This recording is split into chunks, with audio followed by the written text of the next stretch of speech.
नमस्कार मित्रों, हमारे चैनल पर आपका फिर से बहुत बहुत स्वागत है। आज हम अलंकार पर पूछे गए यूपी टेट तथा सी टेट में आए हुए पूर्व के प्रश्नों पर चर्चा करेंगे और उनका एक्सप्लेनेशन भी साथ में करेंगे। आइए शुरू करते हैं। पहला प्रश्न है, तेरी बरछी ने बर छीने हैं खलन के। इस पंक्ति में कौन सा अलंकार है? यह एक काव्य पंक्ति है। आप जानते हैं अलंकार का प्रयोग किसी भी काव्य पंक्ति की सुंदरता को बढ़ाने के लिए किया जाता है।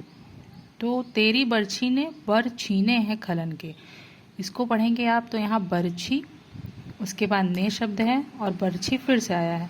बरछी बरछी शब्द 2 बार आए हैं तथा दोनों जगह ही बरछी का अर्थ अलग है।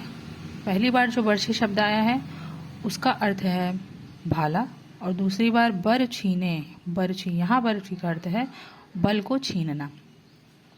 तो जहाँ पर भी जिस पंक्ति में, काव्य पंक्ति में कोई भी शब्द एक से अधिक बार आता है तथा हर बार वह अलग प्रकार के अर्थों को प्रकट करता है, वहाँ पर यमक अलंकार होता है। तो यहाँ पर हमारा विकल्प डी अर्थात यमक अलंकार सही है। प्रश्न 2 है, निम्नलिखित पंक्तियों में कौन सा अलंकार? बालधि विशाल विकराल ज्वाल जाल मानव लंक लीलबय को काल रसना पसारी है। यहाँ पर हनुमान जी ने लंका दहन किया, उस समय का वर्णन हो रहा है काव्य पंक्ति में। तो बालधि विशाल विकराल, तीनों में ब शब्द की आवृत्ति 3 बार हुई है। इस प्रकार तो यहाँ पर सीधे सीधे अनुप्रास अलंकार हो जाता है। और साथ साथ एक अलंकार और है, यहाँ पर ज्वाल जाल मानव, मानव शब्द जहाँ भी आ जाता है, मानव जानव मानव जानव, यह शब्द जहाँ पर भी काव्य में आते हैं वहाँ पर उत्प्रेक्षा अलंकार होता है। तो यहाँ हमारा विकल्प सी सही है, उत्प्रेक्षा और अनुप्रास। अब हम क्वेश्चन नंबर 3 देखते हैं। चरण कमल बंदो हरिराई उपरोक्त पंक्ति में अलंकार है। चरण कमल, चरण रूपी कमल, जब भी किसी वस्तु की आरोपण की जाती है अथवा किसी वस्तु में जैसे चरण रूपी कमल कहा गया, यहाँ चरण किस प्रकार के हैं? कमल के समान, और सम समान से इत्यादि शब्दों का प्रयोग नहीं किया गया है, लेकिन चरण कमल के समान है ऐसा अर्थ में प्रतीत हो रहा है। तो यहाँ पर रूपक अलंकार है। अगर से, समान, सी, सा इत्यादि शब्दों का प्रयोग होता और उसमें भी अर्थ में समान आता तो उपमा अलंकार होता, लेकिन से, सम, सा, सी ये शब्द नहीं आए हैं। केवल चरण कमल, अर्थ में चरण रूपी कमल, अर्थात यहाँ पर रूपक अलंकार है। जब भी इस प्रकार का शब्द आए, से, सा, सी, वहाँ पर उपमा अलंकार होगा। लेकिन अर्थ में से समान आए लेकिन यहाँ पर काव्य में से, सा शब्द ना दिखे तो रूपक अलंकार होगा। इसलिए ऑप्शन सी इज करेक्ट।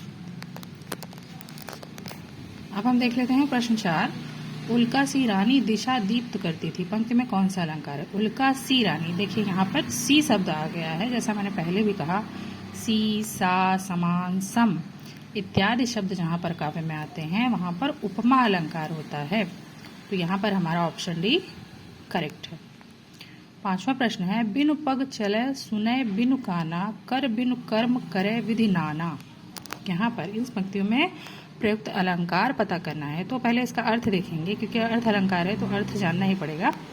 बिनु पग चले, बिना पैरों के चलता है। सुने बिनु काना, बिना कानों के सुनता है। कर बिनु कर्म करे विधि नाना, हाथ नहीं है, कर नहीं है, लेकिन कर्म करे, विभिन्न प्रकार के कर्म करता है। तो यहाँ पर जो है एक प्रकार से यहाँ पर विलोम प्रतीत हो रहा है, मतलब कार्य भी हो रहा है लेकिन बिना कारण के। तो जब भी कार्य हो जाए बिना कारण के, वहाँ पर अलंकार होता है विभावना अलंकार। इसलिए यहाँ पर ऑप्शन ए एकदम सही। अब प्रश्न नंबर 6। तरनि तनुजा तट तमाल तरुवर बहु छाए में कौन सा अलंकार है? तो तरन तनुजा तट तमाल तरुवर बहु छाए, त 5 बार त शब्द की आवृत्ति होने के कारण यहाँ पर अनुप्रास अलंकार है। जहाँ भी किसी वर्ण अर्थात किसी अक्षर की आवृत्ति बार बार होती है काव्य में, वहाँ पर अनुप्रास अलंकार होता है।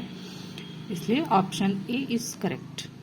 7वां प्रश्न है, नवल सुंदर श्याम शरीर की सजल नीरद सी कल कांति थी में कौन सा अलंकार है?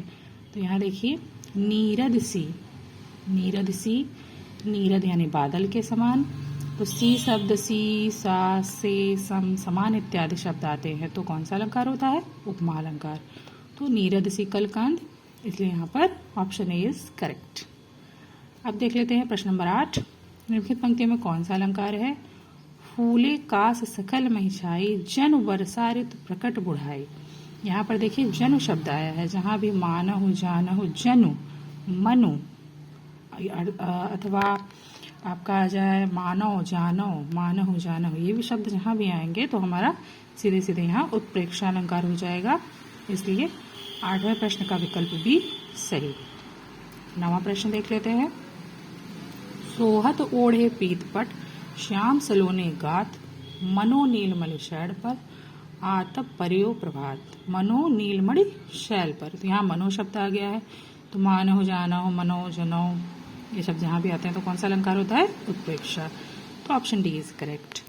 अब 10वां प्रश्न देख लेते हैं। हरिपद कोमल कमल से, इस पद में अलंकार है, आप समझ ही गए होंगे। कमल से, कमल के समान, कोमल है हरिपद अर्थात भगवान के शरण, तो इसमें उपमा अलंकार होगा।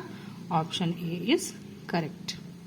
इस तरह से आज हमने अलंकार पर आधारित 10 प्रश्नों का फटाफट रिवीजन किया है।